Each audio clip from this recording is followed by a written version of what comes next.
ሄሎ ዛሬ ደግሞ የህይወት ዘመኔ በጣም አስቸጋሪ ህይወት ውስጥ የገባሁበት ራሴን ስቼ ወይም የአእምሮ በሽተኛ ሆኜ ጎንደር መምህራን ጎንደር ዩኒቨርሲቲ ለሁለት ዓመት የአእምሮ ሕክምና የወሰድኩበትን ታሪኬንና እንዴት ከዛ ልወጣ እንደቻልኩ አጫውታችኋለሁ ማለት ነው። ሳትሰለቹ እንድታዳምጡ ይጋብዛችኋለሁ። ሰብስክራይብ በማድረግ 1000 ሰብስክራይብ እንዳገኝ ፈልጋለሁና እንድትተባበሩኝ ጠይቃችኋለሁ። በፍቅር እንደምታደርጉትም እርግጠኛ ነኝ። ከ2004 ጀምሮ አይምሮዬ መልቀቅ ጀመረ። በጣም ራሴን ሰውነቴ በጣም አደገኛ የሚባል የሰውነት ጠረን ማውጣት ጀመረ። በዚህ ምክንያት በጣም መሳቀቅ ጀመርኩኝ። ከዛ በኋላ እየባሰ ሄደ። ቀጥታ ወደ ምን ነው መሄድ የፈለኩኝ? ወደ ተለያዩ ጠንቋይ ቤቶች፣ ወደ ሙስሊም ጠንቋይ ቤት፣ ወደ የተለያዩ ጠንቋይ ቤቶች አሉ፣ ደብተራዎች፣ ሸሆች ምናምን ጋር ነውና በአጠቃላይ ወደ 16 ቦታ ሄጃለሁ። ጎንደር ላይ፣ ጭልጋ ላይ፣ ትክል ድንጋይ የሚባል ቦታ፣ ጎጃም ባህር ዳር አካባቢ፣ እንደገና ደግሞ ወደ ወሎ መጥቼ ወደ ቆቦ የሚባል አካባቢ ላይ ማለት ነው። የሁሉንም ታሪክ በዝርዝር አሳያችኋለሁና የሁሉም የሚያመሳስላቸው ብር ነው የሚፈልጉ እና ደሞዝ አውጥቼ በቃ ጠንቋይ ቤት ነው፣ ደሞዝ አውጥቼ በቃ ጠንቋይ ቤት ነው፣ ደሞዝ አውጥቼ በጣም በየጊዜው ፍራስትሬት እያደረኩ ሄድኩኝ ማለት ነው። በጣም እየታመምኩኝ በጣም ራሴን እየጠላሁ መጣሁ ማለት ነው። እና ከዕለታት አንድ ቀን ከአንድ ጠንቋይ ቤት ሄድኩኝና ምን ብሏል እዚህ መስላችሁ? ጠንቋዩ የሌሊት ወፍ እስከነ ነፍሷ በህይወት እያለች ይዛሃትናል። ከዛ ይሄ ያለው አርማጭሆ ማሰሮ የሚባል ቀበሌ ውስጥ ባምብል የሚባል የትምህርት ቤት ርዕሰ መምህር ነበርኩና የሌሊት ወፏን ሌሊት ማታ ከ2 ሰዓት እስከ 4 ሰዓት እየወጣው እዛ በጫካ ነው በየዛፉ መብራት ይዤ የእጅ ባትሪ ይዤ ፈልጋለሁ እና መያዝ አልቻልኩም። የሌሊት ወፏን መያዝ ሳልችል ስቀር በቃ በጣም አንድ ቀን አደባውና በድንጋይ መቷት። ካለችበት ቦታ አርፋለች። ካለችበት ቦታ ከትልቅ ዛፍ አለ፣ ከዛፍ ውስጥ እንደ ቀዳዳ አይነት አለውና እዛ ነው ዘላ የምትገባ። ጠበቅኩና ልትገባ ስትል በድንጋይ ስላት ድንጋዩ እና እሷ አብረው ወደቁ እና ከባምብል ማሰሮ ከማሰሮ ሳንጃ ከሳንጃ ጎንደር ነው የሚመጣና ጧት ተነስቼ ማታ ነው የመጣሁት። ጧት ተነስቼ ወደ ጎንደር ላመጣት ብዬ አልሞተችም ነበር። ደምታለች፣ አልሞተችም ነበር። ጧት ሞተች፣ ስነሳ ሞታለች። ያችን የሞተች የሌሊት ወፍ ይዤ ጎንደር መጣሁ ማለት ነው። ጎንደር መጥቼ ሸህ ነገር ነው ጎንደር ቅዳሜ ገበያ ዝቅ ብሎ አሁን ጥልፍ ምናምን የሚሸጥበት ጎን ነውና ይዤ ሄድኩኝ። አያት ምናምን እንደው ካልክ ላደርግልህ ግን መሆን ያለበት በህይወት ያለች ነው እና ይቺ ሞታለች አይሆንም አለ። ከጎንደር እስከመጣ አንድ ቀን ሳንጃ አድሬያለሁ። በነገታው ነው እንትና እንደዚህ ሲሰነጥቃት የሆነ ሽታ መጣች ከውስጧ በአንድ ቀን ቆሽሻ ማለት ነው። ይሄ አይሆንም ይሄ ሌላ አምጣ ላይ ማለት ነው። ከዛ እንዴት እንዲህ ሊሆን ይችላል ብዬ ከዛ ሰውዬ ተውኩት። በቃ መውሰድ ተውኩት። ብርም አልሰጠሁትም። ቀብድ 500 ብር ስጠኝ ብሎኝ ነበር። ቆይ እስኪ ምናምን ብዬ አልሰጠሁትም እና ከዛ 4000 ብር ነው የተባባልነው፣ ግን 1 ብርም አልሰጠሁትም። ከዛ ተመልሼ ሄድኩኝና በጣም የባሰ አመመኝ። ተመልሼ ጎንደር ሌላ አለቃ ጨቅሌ የሚባል በዘመኑ እና በአካባቢው ትልቅ ጠንቋይ የሚባል አለና እሱ ጋር ሄድኩኝ ማለት ነው። እሱ ጋር ሂጄ ስነግረው እንደዚህ የሆነ ሴት ነች ያረገችብህ፣ ሰውነትህ ከሌላ ሰው ጋር እንዳትገናኝ እንዳትቀራረብ ያረገችብህ ሴት ናት አለኝ። በጣም አክርሮ ነገረኝ እና እስኪ ወደ ወሎ አካባቢ ተወልደህ ወዳደግበት አካባቢ ሂድ እስኪ ምናምን አለ 2007 ማለት ነው። ኦኬ አልኩኝ ተመልሼ ሄድኩኝና ብር ቆቤ ምናምን ነበር ሸካክፌ እሱን ከ2007 ተነስቼ ከጎንደር ወልዲያ ገብቻለሁ አደርኩ በአንድ ቀን ከወልዲያ በተሸጋጋሪ መኪና ማለት ከወልዲያ ቆቦ ገባው ቆቦ አጋጣሚ ወንድሜ ነበርና ወንድሜ ትሪት ለማድረግ ሞከረ ከዛ ይዞኝ ሄደ ቆቦ ሰሜን ወሎ ውስጥ ቆቦ የሚባል ቦታ ከሰኞ ገበያ አጠገብ የሆነ ጠንቋይ ነበርና እሱም ወደ 4600 ምናምን ለሽቶ ለምናምን ብሎ ተቀበለን ማለት ነው ከዛ በኋላ እሱን እና በአጋጣሚ በጣም ማመሰግነውና በጣም ከልቤ የምወደው ሞገስ ደርቤ የሚባል ጓደኛዬ ነበርና ከሰውየው ጋር ጨረሱ እነሱ ሄደው መድኃኒቱ ምናምን እና ለሊት ምን ሄደው 8 ሰዓት ነው ከሌሊቱ 8 ሰዓት ከቤታችን ተነስተን ሰኞ ገበያ ጫካ ነው ማለት ይሄ ቤት ቢኖርም ግን ሳር የበዛበት ነው ጫካ ነው የሚያስፈራ ነው ሄድን የመጀመሪያ ጊዜ ሲሄድ ሞገስ ደርቤ ራቁቴን ሆንኩኝ የሆነ የሚደፋ ነገር የሚታጠብ ነገር አፈሰሰብኝ ራሱ ሰውየው አፍስሱበት እያለ እሱ አይደለም የመጀመሪያው እሱ ነው ያደረገው የመጀመሪያው እሱ ነው ከዛ በኋላ ግን ለ7 ቀን ምናምን ሁሉ ጊዜም 9 ሰዓት እየሄድን 8 ሰዓት እንነሳለን 9 ሰዓት የሚደፋብኝ ነበርና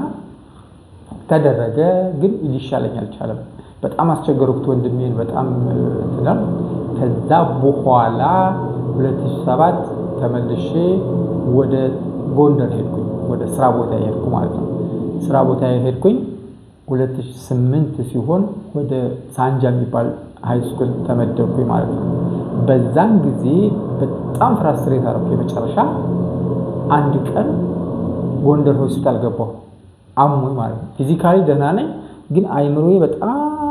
በቃ እንዲብዬ ቀረሁ እያልኩ በጣም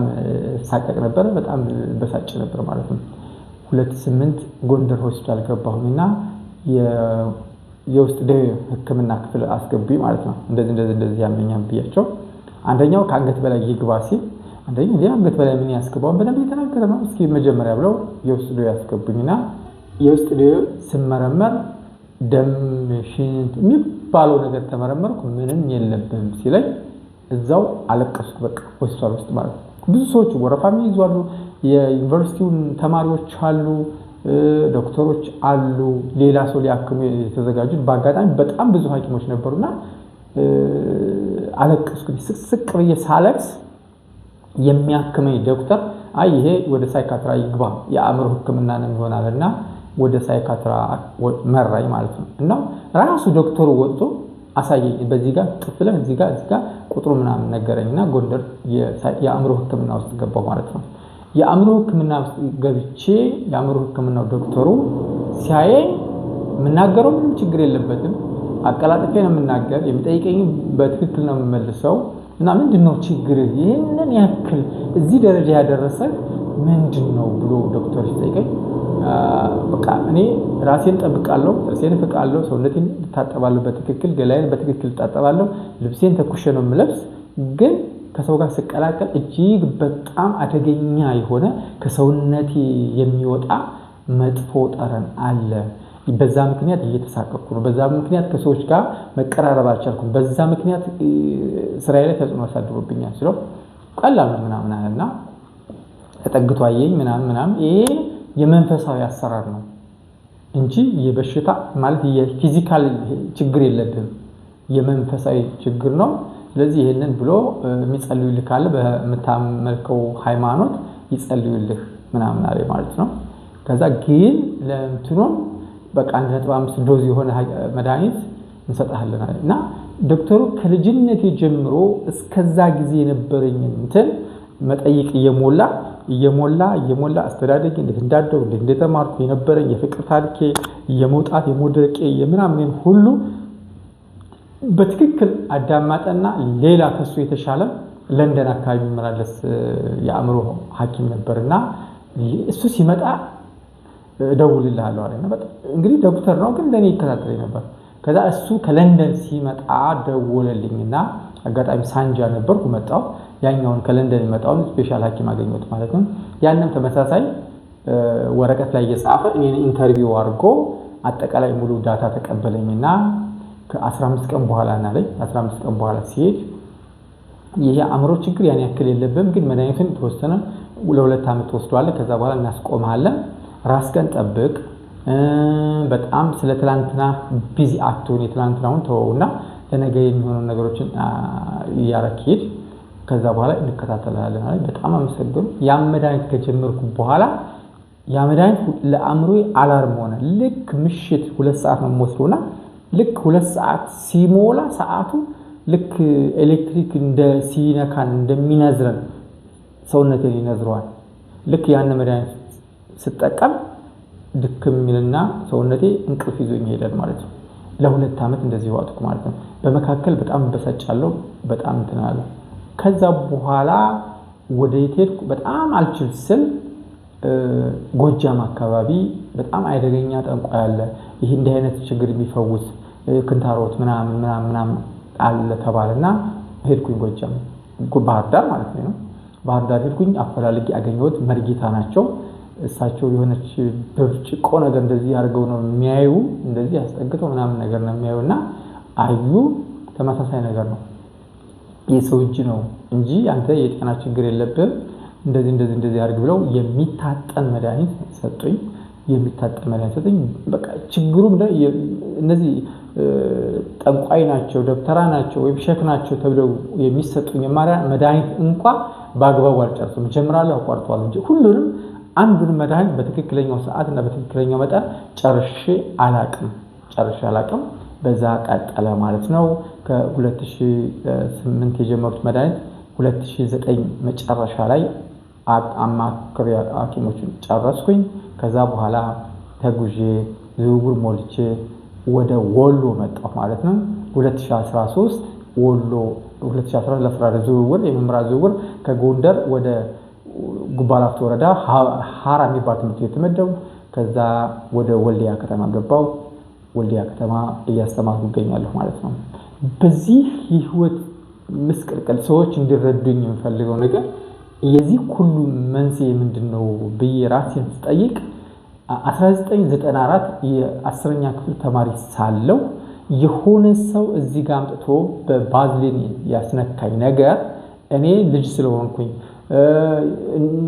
ከዛ በፊት እንደዛ አይነት ታሪክም ስለማላውቅ ሁለተኛ ያ ሰው ለኔ አዝኑ ያረገ ነው ይመስለኝና እኔ እንዲጎዳኝ አልመሰለኝ ያንን ነገር ከተጠቀምኩ በኋላ ነው አእምሮዬ ኖርማል አልሆነ ያለው በጣም በትንሽ ነገር በሳጫለው የጀመርኩትን ነገር አልጨርስም ብዙ ነገር ጀምራለሁ በጣም ፍራስትሬትኝ ህይወቴን ቀጠልኩ ማለት ነው አሁን የሃይስኩል ተማሪዎችና ወላጆች ካላችሁ እንድትረዱ የሚፈልገው ልጆቻችሁን በጥንቃቄ ማሳደግ ከነማን ጋር ነው የሚውሉት እኔ አሁን የተረዳሁት ነገር ምንድነው ልጆቻችሁ በተለይ የሚሞክሩ ተማሪዎች ተስፋ ያላችሁ ልጆች ካሏችሁ ከጓደኞቻቸው ጋር ቢሆን በጥንቃቄ መሆን አለበት ደብተር ይሄው የተወሰነ በቃ ሰው በፈለገው መንገድ መልካም ነው ብለን ብናስብ አንድ ቀን ሊወዳን ይችላል ምን ተረዳ በተለይ መንፈሳዊ የሚባል ክፉ ኃይል አለ ያን ኃይል የሰውን ህይወት ያበላሻል የሰውን ነገር ያጨልማል ነገን በትክክለኛው መንገድና እንዳደር ያረጋል አንዳንዶቻውን በዛ እናምን ምናምን ሊኖሩ ይችላሉ ያ የነሱ ምርጫ ነው ለኔ ገባይ ግን መንፈሳዊ የሚባል ኃይል የሰውን ህይወት የሚበጠብጥ ከኛ በዚህ ስጋ ልንመልሰው የማንችል